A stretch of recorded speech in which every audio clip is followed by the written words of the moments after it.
Là où les caméras ont été adoptées, et l'exemple de Montréal, il n'y a pas l'année dernière, est un exemple probant à cet effet-là.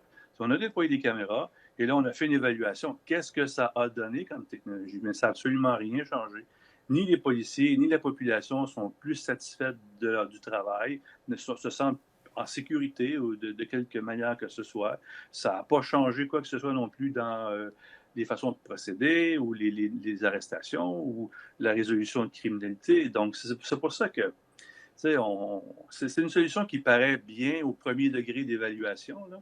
Mais quand on regarde les faits, les données probantes, quand on a mis la technologie en pratique, on ne voit pas de différence tangible d'aucune manière.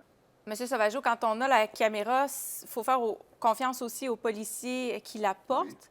On correct. voit que le lien entre le public puis la police ces temps-ci, la confiance est un peu effritée. Alors, Mhm. en quoi c'est une solution quand c'est justement le policier qui a le contrôle de sa caméra? Ben, là est toute la question. Bon, les policiers nous répondraient probablement, et c'est pas faux non plus, que là, maintenant, eux sont de plus en plus filmés. Tout le monde a un téléphone avec la capacité de capter des images et on a vu là, que ça se fait beaucoup et souvent. Et les policiers nous disent, ouais, mais là, l'intervention commence à être filmée par un citoyen alors que son début n'a pas été capté et c'est là que beaucoup de choses se sont jouées et on ne capte que notre intervention qui a dû être relativement rude pour mettre fin à la problématique là, de l'intervention même. Donc, c'est tout ça, la question de la confiance. Il y a beaucoup de travail à faire et il me semble qu'au Nouveau-Brunswick, on n'en fait pas beaucoup. Il s'est quand même passé plusieurs choses au Nouveau-Brunswick au cours des dernières années, impliquant la police, incluant des policiers qui ont été tués en devoir. Là, moi, je remonte à 2014 à Moncton, 3 policiers tués, 2 blessés. À Fredericton, 2 policiers tués, de même que 2 citoyens dans un même incident, pour le dire comme ça. Le cas de M.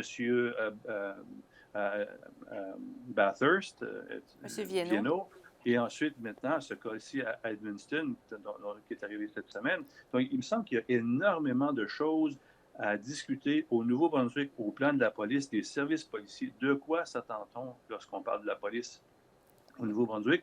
Et je ne vois pas, moi, le ministre de la Justice ou de la Sécurité publique ou de la Commission de police du Nouveau-Brunswick prendre leurs responsabilités, de même que le coroner aussi, qui devrait être au-dessus de tout ça, là, et suivre ce qui se passe pour poser des questions fondamentales sur la fonction de la police et comment on en arrive à éviter ces drames qui sont possibles parce que le Canada est fait mieux que les États-Unis. Il y a beaucoup de pays qui font beaucoup mieux que le Canada en termes de sécurité des citoyens dans une intervention policière. Diriez-vous qu'il est temps de tout revoir, la façon dont on dispense les services de police dans la province?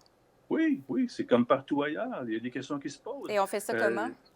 Euh, ben, avec une volonté politique de la part des policiers, ce qui semble toujours manquer.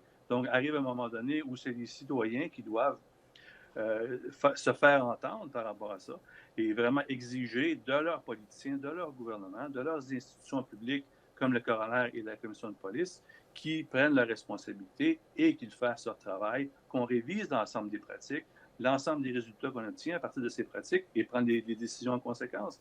Et la question du définancement de la police, c'est une question intéressante parce que on ajoute les responsabilités à la police et pendant ce temps-là, ben, les services de santé, santé physique, santé mentale, tous les services sociaux, même l'éducation. Je prends les exemples ici des écoles secondaires à Fredericton. Il y a quelques années, ils sont allés chercher des policiers pour avoir une présence policière à l'école. Est-ce que d'abord et avant tout, on ne devrait pas demander est-ce qu'il y a des psychologues et des travailleuses sociales dans les écoles avant d'aller chercher des policiers? Donc, c'est un réflexe social qu'on a là, de penser que la police est une solution rapide et facile à un paquet de trucs, alors qu'au contraire, ils ne sont pas formés pour intervenir dans des questions de crise de santé mentale, sans juger de ce qui s'est passé à Edmundston, parce que moi, je trouve qu'on en sait pas assez encore. Là. Mais en général, c'est arrivé au Québec beaucoup, des policiers qui ont tué des gens en crise de santé mentale sur la rue, comme à Toronto, et ça arrive régulièrement et trop souvent. Et puis, où sont les services de santé mentale, d'abord et avant tout, avant d'envoyer la police pour régler des problèmes pour lesquels ils ont un revolver, et puis une matraque, et puis du poivre de Cayenne, et puis un taser.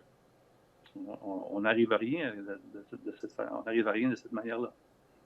Jean Sauvageau, je rappelle que vous êtes criminologue. Merci beaucoup d'avoir pris le temps de nous parler aujourd'hui. C'est moi qui vous remercie.